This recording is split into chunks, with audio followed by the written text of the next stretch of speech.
L'ordre du jour appelle la présentation et la discussion du rapport de M. Jordi Choukla au nom de la commission de suivi sur le respect des obligations et des engagements de Monaco.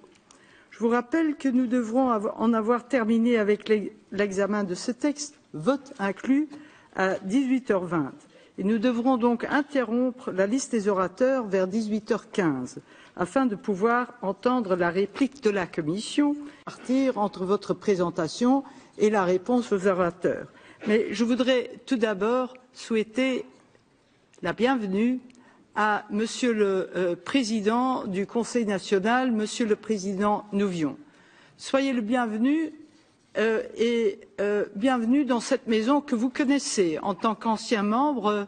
Vous êtes venu. Ensuite, dès que vous avez pris vos fonctions à la présidence de votre Parlement, et nous avons eu des contacts suivis, parfois personnellement plutôt tendus, mais c'est ça qui fait avancer les choses, étant donné que personnellement j'étais le prédécesseur du rapporteur Choukla sur le post-suivi de Monaco.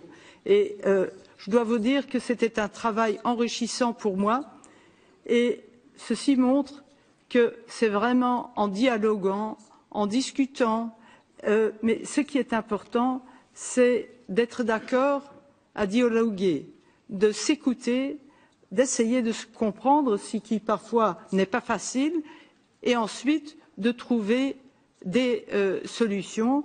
Et c'est ce que nous avons, je crois, que nous sommes arrivés à le faire. Donc je tiens à vous remercier. Je voudrais vous remercier de votre présence ici. Et je voudrais également saisir l'occasion pour remercier Madame l'ambassadeur. Madame l'ambassadeur avec laquelle j'ai eu d'excellents contacts quand j'étais encore rapporteur. Et les contacts sont toujours aussi bons maintenant, évidemment. Mais je vais maintenant, sans plus tarder, donner la parole au rapporteur, à Monsieur Choukla.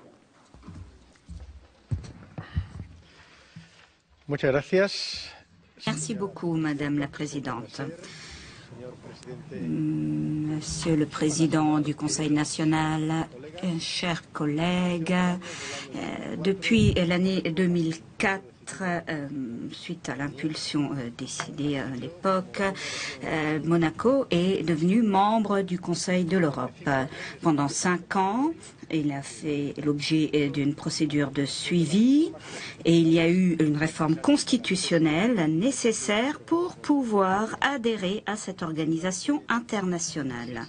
Pendant 6 ans, ensuite, il y a eu la phase de post-suivi. Depuis à peu près 1 an et demi, j'ai pris la responsabilité.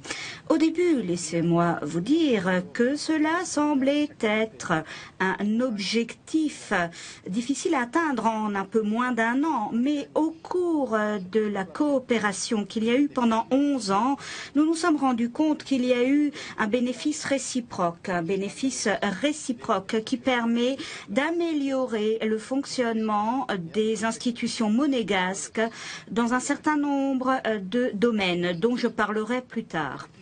Mais cela a présupposé également un bénéfice pour l'ensemble du Conseil de l'Europe, puisque les représentants de la délégation monégasque et le gouvernement monégasque se sont impliqués très directement dans un certain nombre de dossiers qui touchent de près notre organisation. Je pense à la protection du droit des enfants et nous avons toujours assisté à une participation particulièrement active des membres de la délégation monégasque. Je me suis penchée sur un certain nombre de points qui ont fait l'objet de discussions pendant 1 an. Nous avons pu arriver à la ratification de la Convention sur la cybercriminalité. Nous avons en outre également pu traiter de la loi sur le fonctionnement et l'organisation du Conseil national.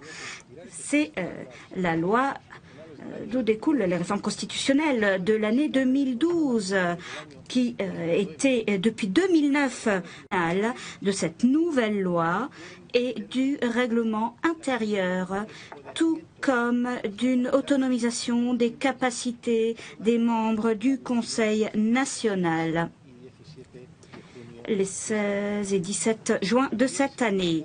Nous avons également pu arriver à la réforme du Code pénal et du Code de procédure pénale. Il restait un dernier point qui semblait totalement impossible de régler il y a 1 an et demi de cela. Mais il y avait un compromis au moment où nous sommes passés du suivi au post-suivi. Et il s'agissait de l'implication du Conseil national dans la ratification des conventions et des traités qui ne devaient être appliqués dans les traités. Et au cours du dialogue avec le Premier ministre et le ministre des Affaires étrangères, avec d'autres membres également, qui représentait le Conseil national, cela semblait tout simplement impossible. Et le 25 novembre, l'accord avec le ministre des Affaires extérieures, ici à Strasbourg, et ce qui semblait impossible s'est traduit en réalité. Et la Commission des Affaires étrangères que M. Alavena préside est en train de travailler au sujet de tous ces traités internationaux. Bien entendu, tout ne pouvait pas être pareil. Il fallait encore parler des compromis concernant le débat en profondeur de la ratification des protocoles numéro 1 et 12 à la Convention européenne des droits de l'homme et de la Charte sociale européenne révisée. Et nous avons eu 2 réunions concernant Monaco, une à huis clos et l'autre concernant la Charte sociale européenne. Une personne présente à la réunion a particulièrement bien défini ce qui s'est passé au cours de cette année et demie. Monaco a décidé de travailler. Il fallait un véritable travail pour approfondir, pour analyser ce qui était possible ou impossible d'un point de vue technique, sans passion politique, sans préjugés qu'il y avait peut-être de par le passé et qui n'étaient plus là. Nous avons travaillé avec des experts du Conseil de l'Europe pendant 2 sessions, en décembre et en janvier.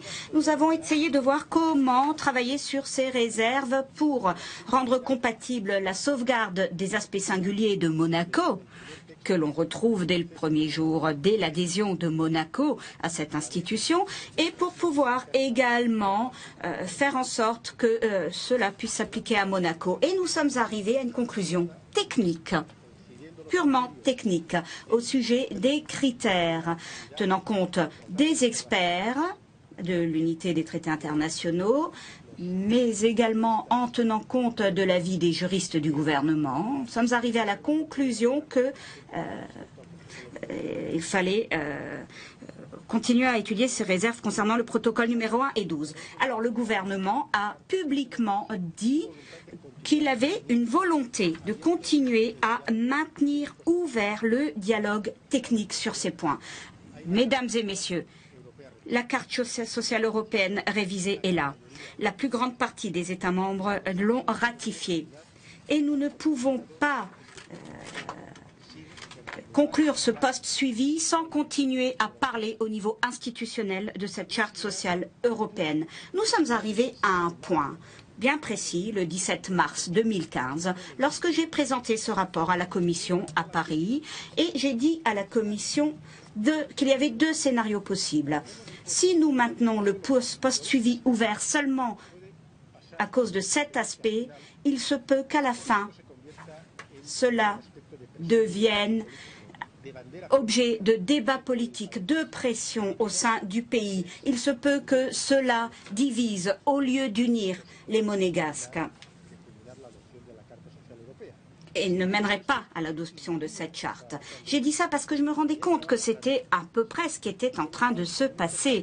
Donc, il y a eu un échange de lettres avec le Premier ministre, avec M. Roger, avec le ministre principal, et nous avons décidé de la constitution d'un groupe de travail.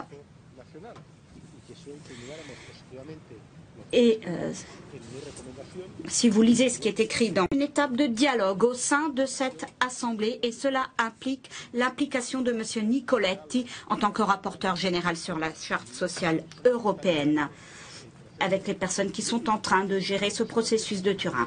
Donc il faut les représentants de la majorité, de la minorité, de Monaco, dans ce débat de post-suivi, M. Pasquier, Alavena, Ryan, qui ont été particulièrement actifs, qui se sont montrés tout à fait prêts à travailler pour trouver d'excellentes solutions. Il fallait aller au-delà des préjugés, il fallait trouver un terrain d'entente. Et de mon point de vue, d'un point de vue technique, je crois que nous y sommes arrivés, c'est positif. Nous allons trouver une autre voie de travail maintenant. Madame la Présidente, je m'arrête là pour le moment. Merci beaucoup. Merci beaucoup, Monsieur le rapporteur, et je voudrais maintenant donner la parole aux orateurs qui parlent au nom des groupes politiques. D'abord, le premier sur ma liste, c'est Monsieur Le Borgne, qui parle au nom du groupe socialiste. Merci, Madame la Présidente. Vous me permettrez de commencer ce petit discours par un message sympathique à l'égard de nos amis monégasques après l'élimination de leur équipe hier en demi-finale de la Ligue des Champions. J'espère que nos amis turinois dans l'hémicycle ne m'en voudront pas de le souligner. C'est en 1998 que la principauté de Monaco a demandé à adhérer au Conseil de l'Europe. En 2004, après de longues discussions, notre Assemblée a émis un avis dans lequel elle reconnaissait la situation particulière de ce pays et notait, je cite, que le Conseil de l'Europe devrait en tenir compte dans l'interprétation des engagements que Monaco honorera après son adhésion. C'est exactement ce que fait aujourd'hui M. Choukla dans son excellent rapport qui rappelle la spécificité d'un pays de 2,2 km² et de 36 000 résidents, dont 8 000 seulement ont la citoyenneté monégasque. C'est pour préserver l'existence même de ce pays que ces derniers bénéficient, par exemple, d'un régime préférentiel en matière d'emploi et de logement. Beaucoup de progrès ont été accomplis depuis 2004. Monaco a acquis sa pleine indépendance par rapport à la France et intégré dans son ordre juridique de nombreuses conventions du Conseil de l'Europe. Le rapport relève ainsi que Monaco a honoré ou est sur le point d'honorer 4 engagements importants contractés en 2004. La ratification de la Convention sur la cybercriminalité, l'adoption d'une nouvelle loi sur le fonctionnement et l'organisation du Conseil national, la réforme du Code pénal et du Code de procédure pénale, et enfin l'implication du Conseil national dans la ratification des conventions et des traités internationaux. En tout, Monaco a ratifié 45 conventions depuis 2004. Je serai plus nuancé que le rapporteur lorsqu'il affirme que le fait que le gouvernement soit responsable exclusivement devant le prince et non devant le Conseil national pose, je cite, un véritable défi pour la démocratie. C'est en soi vrai, certes, mais les situations dramatiques pour les droits de l'homme et la démocratie dont il a été question tout au long de cette semaine dans cet hémicycle m'amènent à vouloir relativiser une appréciation que je juge un peu décalée. Mes préférences vont naturellement à un système parlementaire, comme chacun ici à Strasbourg. Monaco a sur ce point bien du chemin encore à couvrir. Cependant, avouons que les droits de l'homme sont respectés à Monaco. Les 2 derniers États européens, Monaco et le Liechtenstein, où un monarque dispose d'un pouvoir réel, soulèvent infiniment moins de problèmes au regard de nos valeurs que certains grands États membres avec un monarque élu, issu parfois d'un clan aux pratiques politiques douteuses et à la relation souvent très distendue avec la démocratie. Il n'y a pas de prisonniers politiques à Monaco, et l'arrêt que la Grande Chambre de la Cour européenne des droits de l'homme rendra bientôt sur Monaco concerne un recours de Paris Match condamné pour avoir publié des informations sur la vie privée du prince Albert. Cela met tout de même les choses en perspective. Sur la charte sociale révisée, il est probable que sa ratification formelle serait, comme le relève la proposition de résolution, de nature à porter atteinte au pacte social qui fonde ce pays, qui bénéficie déjà de normes sociales élevées. Sauf à trouver une solution juridique appropriée, la solution proposée par le rapport, l'intégration par Monaco dans son droit interne des droits garantis par la Charte, semble un très bon moyen de résoudre ce dilemme. Sur le protocole numéro 1, la non-ratification de ce protocole soulève une incontestable difficulté de principe, puisque le seul autre État membre à ne pas l'avoir ratifié est la Suisse. En même temps, sa ratification en l'état remettrait en cause les fondements mêmes de ce pays. Et la voie des réserves ne présenterait guère de garantie compte tenu de la jurisprudence de la Cour européenne des droits de l'homme sur ce point. J'espère que le groupe de travail, créé d'un commun accord, trouvera une solution technique. Sur le protocole numéro 12, qu'ajouter aux observations du rapporteur? En effet, seuls des 18 États sur 47 qui l'ont ratifié, et notamment les nouveaux, ont été obligés de le faire à la différence des plus anciens. Au vu de ces réflexions, le groupe socialiste approuve la proposition de la commission de suivi de clore le dialogue post-suivi avec Monaco, tout en assurant bien sûr la principauté de la disponibilité renouvelée du Conseil de l'Europe pour l'assister dans ses futures réformes. Merci. Monsieur Le Borgne, prochain orateur au nom du groupe des libéraux, Monsieur Adler, de m'avoir permis de prendre la parole au nom du groupe. Car en tant que membre de l'opposition, c'était la seule possibilité pour moi de m'exprimer devant vous aujourd'hui. Merci notre rapporteur, M. Choukla, ainsi que le personnel du Conseil de l'Europe pour leur travail afin de produire cet excellent rapport qui a montré leur capacité à comprendre les spécificités de Monaco. Et je ne veux pas manquer de remercier les précédents rapporteurs, M. Agramoun, M. Slutsky et vous-même, Madame la Présidente. Et je le dis sans ambiguïté, j'adhère pleinement à son analyse et à ses conclusions. Quelles sont-elles? Assez bien et peu mieux faire. Je commencerai par le assez bien. Assez bien pour sortir du processus de post-suivi sans aucun doute. Les progrès accomplis lors de l'adhésion de Monaco il y a 10 ans déjà sont réels et irréversibles, comme par exemple la motivation des actes administratifs et la possibilité pour les nationaux à accéder à tous les postes dans la fonction publique. Il est vrai que les progrès depuis notre adhésion pour honorer les engagements ont été lents. Probablement parce que l'adhésion de Monaco au Conseil de l'Europe a été un sujet très controversé et qu'il ne fallait surtout pas renforcer encore les craintes de ceux qui prônaient le repli sur soi et qui présentaient l'Europe comme un rouleau compresseur qui finirait par détruire le pays. Malgré cette prudence, les élections nationales de 2013 se sont soldées par les résultats que l'on sait. Dans ce contexte, on ne peut que féliciter le rapporteur d'avoir compris que recommander la sortie de Monaco du post-suivi renforcerait les forces progressistes. Et je suis content que Monaco ne compte actuellement plus que des forces politiques qui affirment être pro-européennes. Merci à vous pour cela, Monsieur Lavena.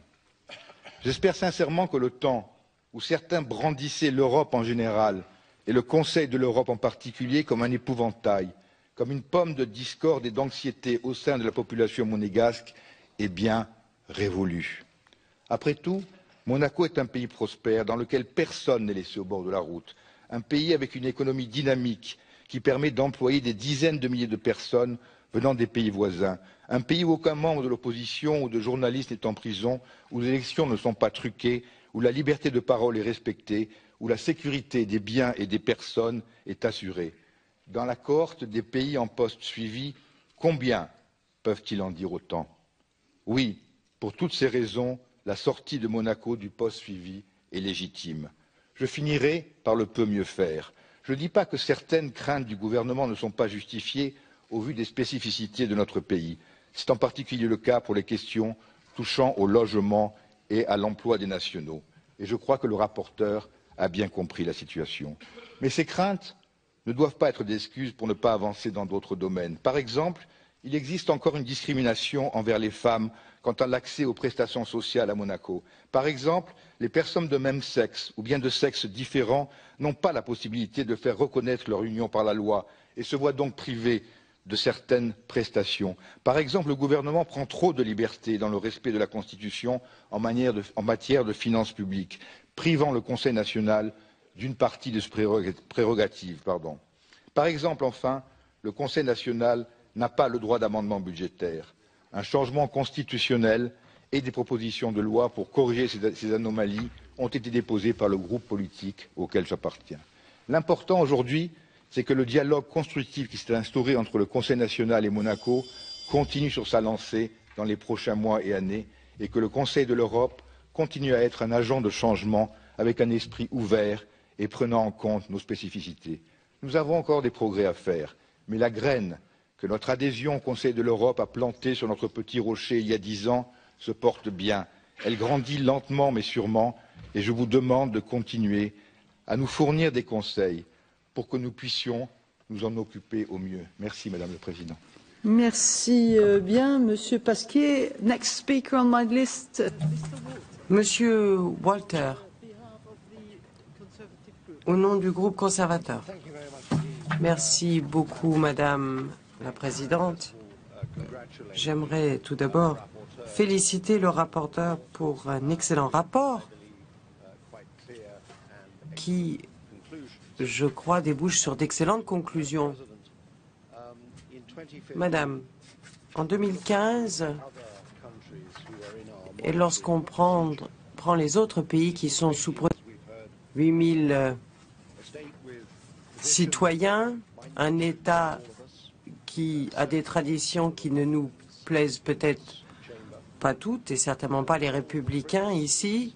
Le rôle du prince n'est pas tellement différent d'autres monarchies. Et ce qui est clair, c'est que c'est ce que veulent les monégasques qui soutiennent cette position. Et comme le rapporteur le dit dans un excellent rapport, il y a un certain nombre de questions techniques qui doivent encore être examinées.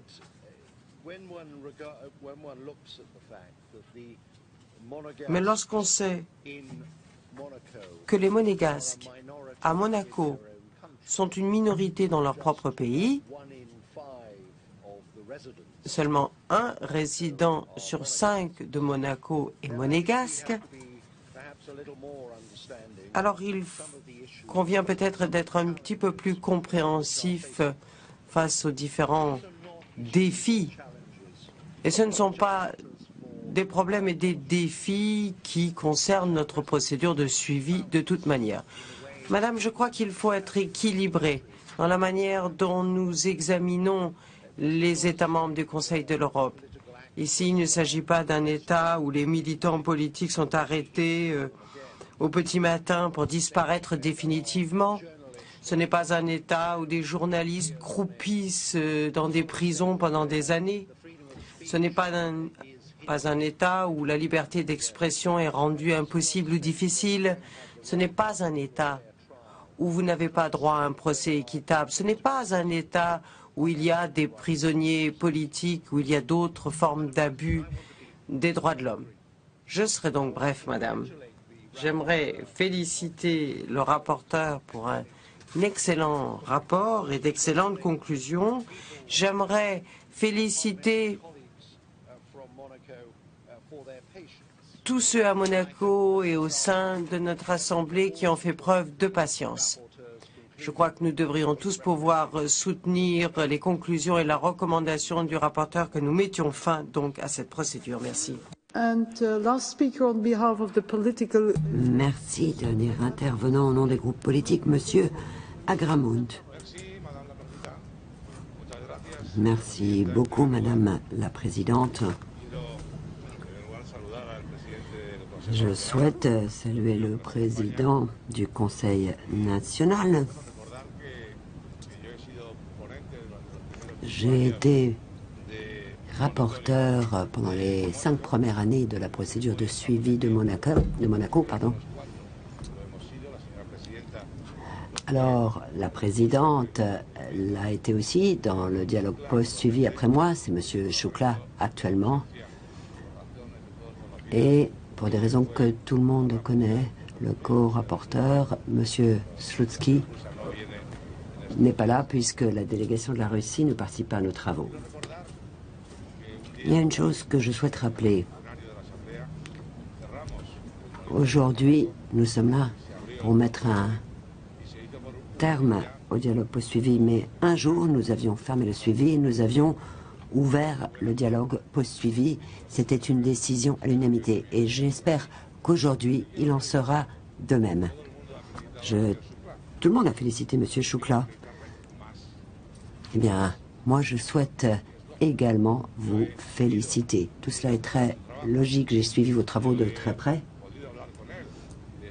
J'ai évoqué ce dossier avec vous et je sais très bien quel énorme travail cela représente. C'est un travail très précis, très détaillé. Vous avez insisté sur tous les détails. C'est impressionnant et c'est très important pour les autorités monégasques pour que Monaco puisse avancer. Monaco ne représente aucune menace pour les droits humains, pour la coexistence, pour la démocratie, pour l'état de droit, etc., etc. J'insiste là-dessus. Il est bien évident qu'en la matière, c'est un pays exemplaire, même si il est certain qu'il y a des questions qui se posent et qui sont liées aux particularités de Monaco, peu d'habitants, le prix énorme de l'immobilier dans la principauté. Donc l'État doit aider ses ressortissants nationaux pour qu'ils puissent continuer à vivre dans leur pays, parce que sinon ils doivent partir en France. Donc voilà, ce sont des questions qui ont déjà été évoquées, que nous connaissons parfaitement bien. Mais comment fonctionnait Monaco il y a 15 ans et comment fonctionne Monaco aujourd'hui? Il y a eu un chemin très long qui a été parcouru et donc je crois que nous pouvons aujourd'hui appuyer la décision proposée par notre rapporteur, M. Choukla. Je vous remercie, Madame. Et maintenant, je suis... Le premier orateur, Amaral, je vous en prie. Madame la Présidente, Mesdames et Messieurs les parlementaires, Mesdames et Messieurs, pour son excellent travail dans le cadre du dialogue de post-suivi avec les autorités monégasques et pour le rapport qu'il soumet à l'Assemblée. Étayé, pour ce qui est de ses conclusions et de ses propositions, par un vote à l'unanimité de la commission de suivi sous la présidence de Stéphane Chénard de l'Autriche. Monaco est un petit État européen avec une longue histoire de survie dans des conditions difficiles. Et l'accession de Monaco aux Nations Unies et dans un contexte très différent au Conseil de l'Europe est une garantie de son indépendance nationale. Vu de l'extérieur, Monaco étincelle par sa richesse. Mais pour ses citoyens, le succès même de leur pays demeure une source de difficultés, voire d'épreuves. À l'instar d'autres petits États, certains également membres du Conseil de l'Europe, Monaco doit recourir à des solutions toutes particulières en matière d'organisation politique et sociale. Tant que les aspects fondamentaux des droits humains et de l'état de droit sont respectés, eh bien, j'imagine que les particularités nationales et locales devraient être comprises, acceptées, voire admirées, puisqu'elle témoigne de toute la variété des libertés des peuples européens et toute la variété. Je pense qu'il ne serait pas raisonnable de conserver une certaine suspicion. Il vaudrait mieux reconnaître Monaco en tant que membre à part entière du Conseil de l'Europe. Et je suis très heureux d'apporter mon soutien à Monaco. Monaco, puisque ma patrie, les Açores, ont une mémoire très proche. Il y a les explorations scientifiques du prince Albert Ier au début du XXe siècle. Et j'emprunte toujours l'avenue du prince de Monaco lorsque je me rends à l'aéroport sur l'île de São Miguel. Et comme je l'ai fait en commission politique, je voterai pour le projet de résolution visant à clore le dialogue post-suivi avec Monaco. Félicitations à Monaco, aux autorités monégasques et à leurs citoyens. Et bonne chance. Orateur, Monsieur Alavena, vous avez la parole. Merci Madame la Présidente. On aurait pu en rester à la rédaction initiale du rapport, prendre acte des progrès depuis 10 ans, mais considérer que le compte n'y était pas encore et décider de poursuivre le post-suivi. Beaucoup de rapporteurs auraient fait ainsi, personne ne lui en aurait fait reproche. Mais il a choisi une autre voie, la voie de la confiance qu'il a su établir avec le souverain, au fil de leurs entretiens et il a jugé qu'on allait trouver la solution pour la part qui manque. Je le cite de mémoire, « Je vous demande de faire confiance aux souverains et de ne pas donner aux anti-européens l'opportunité d'un débat agressif sur le seul point restant. » Si cette proposition audacieuse a convaincu la Commission avec un vote unanime pour mettre fin au poste suivi, c'est aussi parce que depuis 2 ans, mes collègues et moi sont ceux que nous portons depuis 2 ans. Pourquoi exiger de Monaco des choses que l'on ne demande pas aux autres? Pourquoi continuer à passer autant de temps sur le dossier Monaco alors qu'il se passe des choses tellement plus graves ailleurs en Europe? À ces 2 questions, la Commission a donc unanimement répondu « stop » et j'espère que tout à l'heure, cette assemblée plénière en fera de même, unanimement aussi, ce serait fort. Le fait que nous ne soyons pas très nombreux dans cet hémicycle aujourd'hui, le fait qu'il n'y ait aucun amendement au rapport, je le prends comme une confirmation que Monaco n'est plus un vrai sujet pour la PCE. Il est donc temps d'en finir. Je voudrais terminer cette courte intervention avec 2 derniers points. D'abord, m'étonner que dans cette maison si attachée à la démocratie et à la représentativité des minorités, aujourd'hui, selon le règlement, mon collègue de la minorité, Bernard Pasquier, n'avait pas le droit de s'exprimer. Il a pu le faire via une décision inhabituelle de son groupe politique. Tant mieux, merci. Mais il me semble bon de réfléchir à ce point et de le corriger pour ceux qui viendront après nous. Je ne crois pas que le « faites ce que je dis, pas ce que je fais » soit une bonne devise pour la PCE. Enfin, je voudrais évidemment remercier très sincèrement nos rapporteurs successifs au style si différent. Pedro Agramunt et Leonid Slutsky ont été les premiers et ont mis le dossier sur les rails. Jordi Joucla va, nous l'espérons, le terminer avec succès. Je n'oublie pas Anne Brasseur. Je n'ai pas l'habitude de l'hypocrisie ou de l'oubli factice. Nous avons eu, Madame la Présidente, de nombreuses divergences lorsque vous avez piloté ce dossier de poste suivi. Vous les avez vous-même rappelées dans votre introduction. Et je ne sais pas qui, de vous ou des Monégasques, est responsable de ce que j'appellerais un long rendez-vous raté. Mais quand je vous vois aujourd'hui diriger avec talent et efficacité notre Assemblée, je pense qu'on doit regretter ce rendez-vous raté. C'était un accident, ça arrive, c'est dommage. À tous les 4, aux membres de la commission de suivi et à son président Stéphane Chénard, un grand merci d'avoir pris du adhésion à la PCE qu'il avait souhaité, décidé, obtenu. Le prince régnier disparaissait, laissant à son fils le prince Albert et aux Monégasques un pays prospère et un ordre de marche. Je pense qu'aujourd'hui, s'il nous observe, il serait satisfait du travail de sa délégation et de la confiance que la PCE va témoigner à son pays. Prochain orateur ou oratrice, Madame Fresco-Rolfo. Vous avez la parole, Madame. Merci.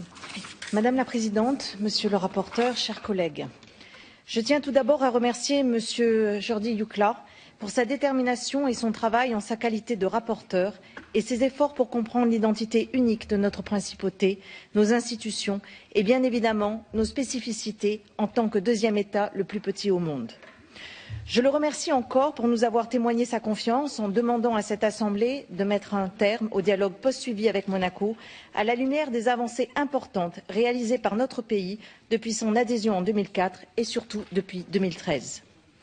En effet, face à ces engagements, Monaco n'a cessé d'essayer tout au long de son histoire avec le Conseil de l'Europe de trouver le meilleur compromis pour les honorer.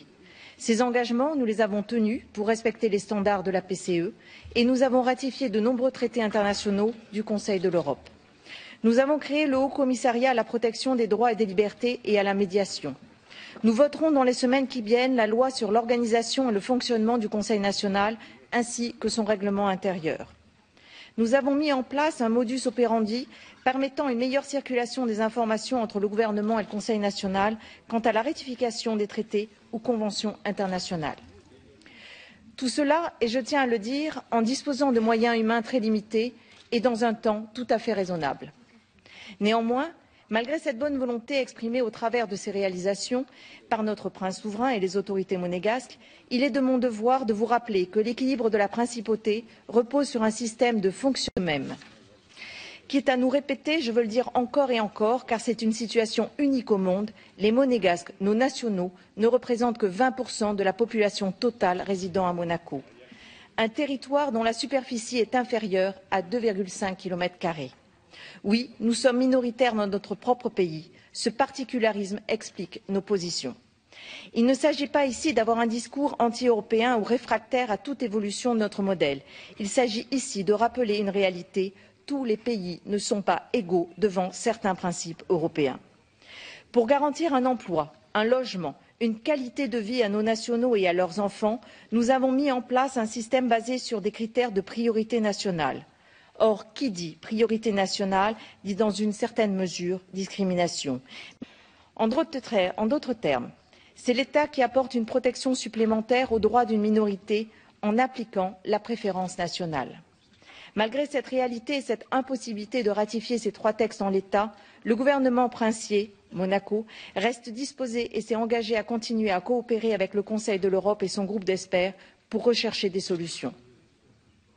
C'est pourquoi je formule aujourd'hui le vœu que cette Assemblée nous accorde la même confiance que le rapporteur, tout en reconnaissant nos particules. Nous continuons à être disposés à honorer les engagements qui nous semblent pouvoir améliorer nos institutions sans mettre en danger notre équilibre politique, économique et le modèle sociétal adapté à la taille de notre pays et qui fonctionne bien. Notre démocratie nationale vivante, les résultats économiques positifs, notre modèle social équilibré, sa mission par-dessus toutes les autres est celle de veiller au bien-être et au futur de ses citoyens. En tant qu'élu du peuple monégasque, je veux vous dire notre volonté de continuer à avancer ensemble sur le chemin de la compréhension mutuelle en tenant compte de nos fondamentaux respectifs, conditions indispensables au compromis constructif. Je vous remercie. Merci. Maintenant, la liste des orateurs est close et je voudrais donner la parole au rapporteur. Le rapporteur. Madame la Présidente, beaucoup ont parlé de la structure institutionnelle de Monaco, du rôle du chef de l'État, du Conseil national. Alors ça, ce sont mes obligations que de parler ça, mais on en avait déjà parlé en 2004 lors de la réforme constitutionnelle. Mais moi, je n'ai pas la capacité d'influer sur tout cela. Je crois vraiment qu'avec un bon dialogue, on peut dire à nos collègues, à nos partenaires quelque chose dont ils pourront prendre bonne note et se rendre compte que ça va dans le sens de la démocratie. Et il y a eu des éléments que j'ai entendus, des remarques qui relèvent plutôt du débat interne qui sera mené à l'avenir au sein du Conseil national sur le rôle, le pouvoir de présenter des amendements budgétaires, sur la charte sociale européenne. Alors, franchement, il y a une chose que je voudrais vous demander. Continuons le dialogue. Continuez le dialogue entre vous dans le même climat de confiance, parce que je crois qu'il y a eu ici un excellent esprit également dans la coopération avec le Conseil de l'Europe et avec moi-même qui était rapporteur. Alors, il ne s'agit pas de vous donner des leçons, monsieur Alavena. J'ai fait de mon mieux. J'ai fait tout ce que je pouvais. Nous avons mis en place un mécanisme original pour pouvoir continuer à travailler sur certains aspects sans qu'au bout du compte, eh bien, on décide de poursuivre le dialogue poursuivi parce que nous ne voulions pas ici de confrontation. Ce que nous voulions, c'était trouver des solutions. Mesdames et messieurs, encore une fois, je vous demande de poursuivre le dialogue, maintenez l'unité et restez intellectuellement disposés à discuter sans préjugés pour ne pas compliquer ce qui ne l'est pas. Il y a des choses qui sont faciles, ce n'est pas la peine de les compliquer. Donc il me reste quelques mots pour remercier plusieurs personnes. D'abord, je souhaite remercier la présidente de la BCE, Anne Brasseur, qui a été rapporteure avant moi, qui m'a ouvert la voie et qui n'a pas eu une tâche aisée, elle l'a dit tout à l'heure. Mais sans ces travaux, eh bien, je crois que nous ne serions pas arrivés si loin. Par ailleurs, je tiens à remercier également les rapporteurs des 5 années de suivi qui ont effectué un excellent travail et qui nous ont ouvert la voie aussi. Je tiens à remercier les autorités monégasques qui se sont montrées très coopératives. Il y a eu un véritable esprit de coopération et une attitude très positive à l'égard du Conseil de l'Europe. Le prince Albert II de Monaco s'est lui-même impliqué pour relever les défis liés à ce dialogue post-suivi. C'est important d'avoir un dialogue avec les personnalités du pays et donc je pense que là, c'était une excellente chose pour aborder certains points. Je tiens à remercier également le Conseil national, son président Laurent Nouvion qui est parmi nous aujourd'hui. Vous avez, pendant le déjeuner, dit clairement que vous aviez bien l'intention de continuer à chercher des solutions et que nous allions continuer notre coopération constructive. Je tiens à remercier Monsieur Rouget, le ministre d'État, qui n'est pas parmi nous aujourd'hui, mais j'ai travaillé main dans la main avec lui pendant 1 an et demi.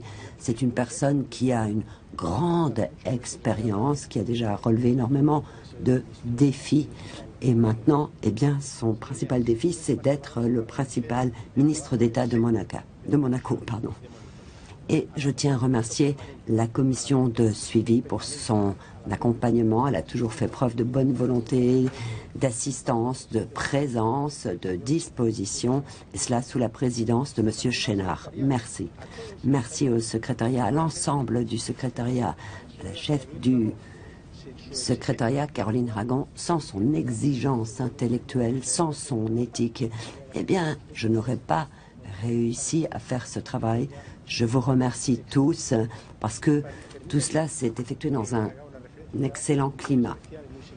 Et permettez-moi de parler d'une personne qui m'a accompagné dans mes travaux et dans la recherche de solutions intelligentes, créatives. Certaines des solutions, d'ailleurs, que je vous ai présentées émanent de cette personne qui m'a accompagné pendant 1 an et demi. Madame Sylvie Affelder, qui a toujours été très impliquée dans ces travaux. Nous avons beaucoup discuté de ce qui était possible et de ce qui n'était pas possible techniquement. Nous avons travaillé main dans la main, très étroitement. Sylvie, ces travaux sont terminés. Mais je veux dire, aujourd'hui, c'est une fin constructive.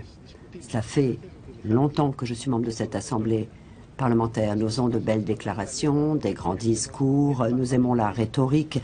C'est ça, le travail des parlementaires. Et je dois vous dire, pendant 1 an et demi, je me suis senti extrêmement utile au service du Conseil de l'Europe, au service des objectifs qui sont les nôtres et des solutions que nous avons trouvées pour l'avenir. Je me suis senti extrêmement utile et quel que soit le résultat du vote, j'espère qu'il sera positif, eh bien, j'en suis heureux, d'autant qu'aujourd'hui, c'est la Saint-Georges. Je vous remercie. Okay. Muchas gracias, señor Choukla. Merci, monsieur Choukla. Monsieur Chénard, souhaite-t-il s'exprimer au nom de la Commission? Vous avez 2 minutes, monsieur Chénard. Merci, monsieur le Président.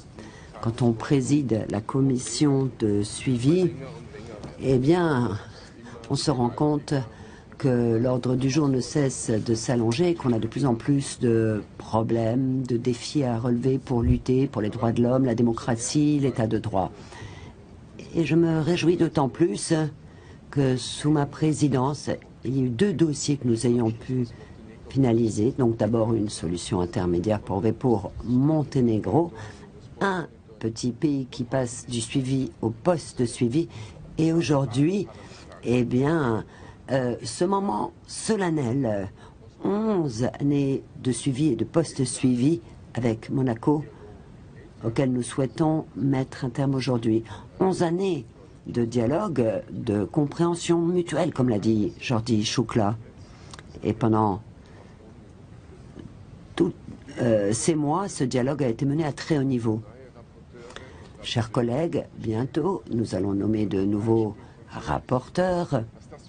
Et l'exemple de Jordi nous montre quelle exigence cela représente que d'être rapporteur pour ce type de dossier.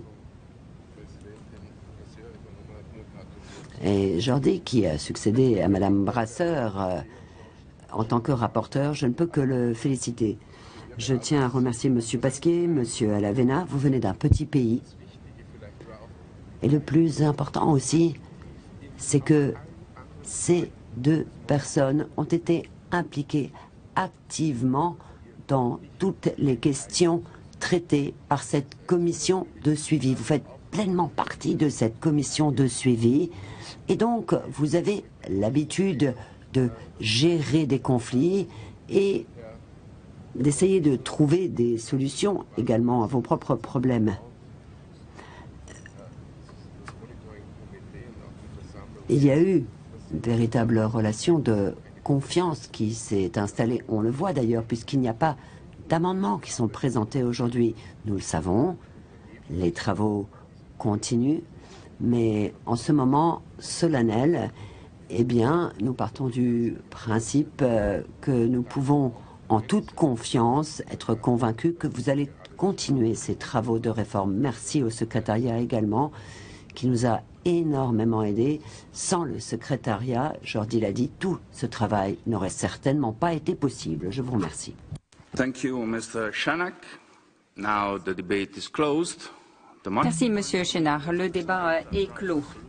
La commission de suivi a présenté un projet de résolution. Aucun amendement n'a été présenté. Donc, je vous propose donc que l'on passe directement au projet de résolution figurant dans le rapport 13 739.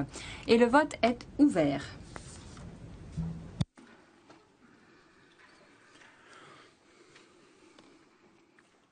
The vote.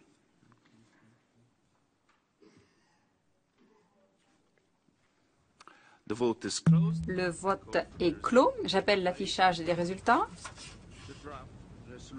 Le projet de résolution figurant au document 13 739 est adopté très largement. Félicitations. En voilà une bonne journée pour Jordi, l'État membre le moins peuplé du Conseil de l'Europe, que je suis très heureux. Félicitations également donc de notre part à Monaco.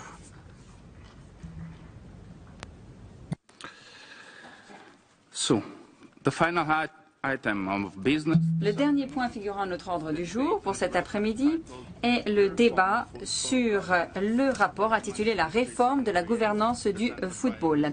Il s'agit du document 13 738 présenté par M. Michael Connarty au nom de la Commission de la Culture, de la Science, de l'Éducation et des Médias.